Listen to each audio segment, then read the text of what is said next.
At the time that was written by Thomas Hardy, the difference in wealth between the richest and poorest members of British society was enormous. 100 years later, in the middle of the 20th century, that difference had shrunk considerably. At that time, we had a system of grammar schools, which meant that the brightest and most able pupils could access an excellent education for free.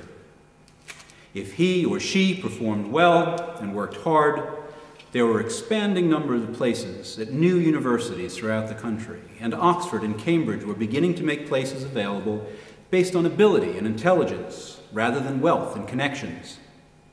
But for many of the best and the brightest, the opportunity provided by the grammar school system was the first step towards making something better of life.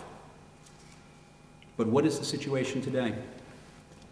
The gap now between the richest and the poorest members of society has grown exponentially and widened beyond recognition. At the same time, the state education system is stretched to the breaking point. For those lucky enough to live in the right postcode, state education is not just available, it can be excellent. But like the health service, the wrong postcode can mean overcrowded classes, inadequate teaching, poor facilities, and few opportunities. In the most deprived areas, this can mean violence, dysfunction amid a social and emotional environment where I would challenge the brightest among you to remain focused and successful. The result of this is personal disenfranchisement, failure to achieve, a cycle of dysfunction and poverty, and on a societal level, more of the same social unrest we witnessed in the summer riots of 2011. Which contributed to the further destruction of already impoverished neighborhoods and the inability to provide the most basic social services to people most in need, especially in schools, to those pupils who might, with the right support, break the cycle of failure and poverty. So, what can we do? Wellington's response is to place social mobility at the very top of its agenda. Why? Well, there are three reasons. First, it is in keeping with our founders' intention to provide an education to certain members of society. Then, the children of men who gave their lives serving their country. Now, reinterpreted to include those who are most in need through society's neglect and failure. Second, as a charity, we have a mandate to provide a charitable service to society in order to retain our charitable status. Third, as a Christian foundation, and I mean that in the very broadest sense, of caring for our neighbors and being and doing good, it is fundamental to who we are as a school community, and because it is the right thing to do. But in practical terms, how do we address this desire to make a difference?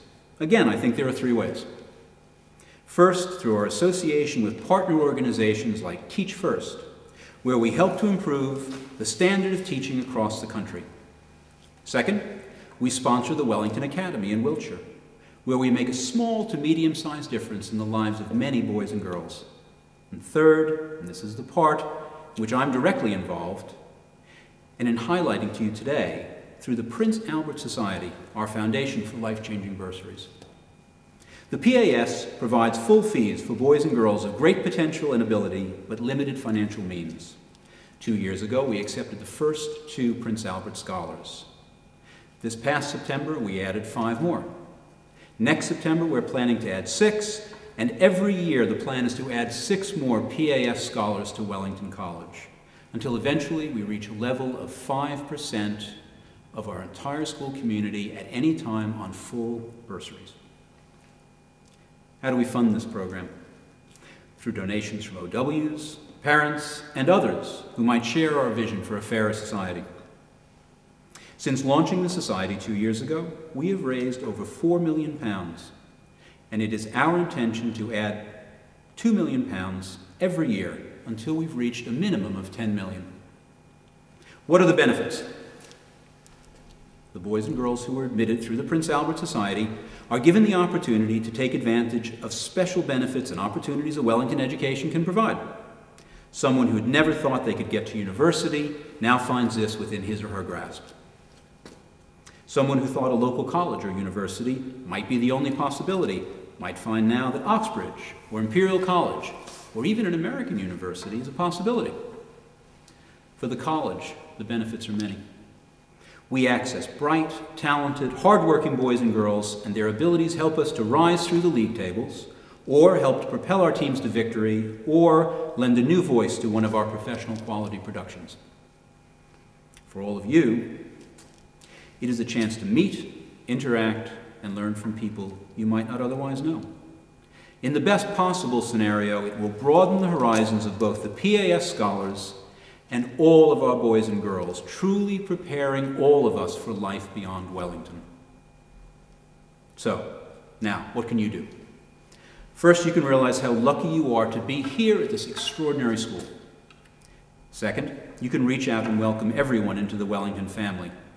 And third, you can remember 20 or 30 years from now that you were there at the start of a movement to address inequalities in society, and through your work or your generosity to charities like the Prince Albert Society, continue to provide the support needed to make a difference in a world that is in desperate need of all of our help. And finally, why is this so important to me?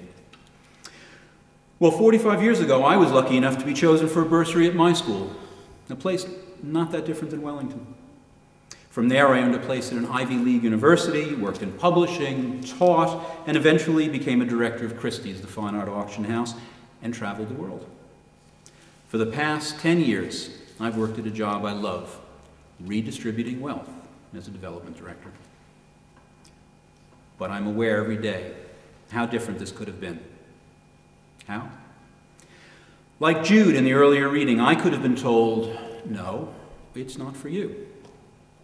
Instead, in that moment, 45 years ago, everything changed.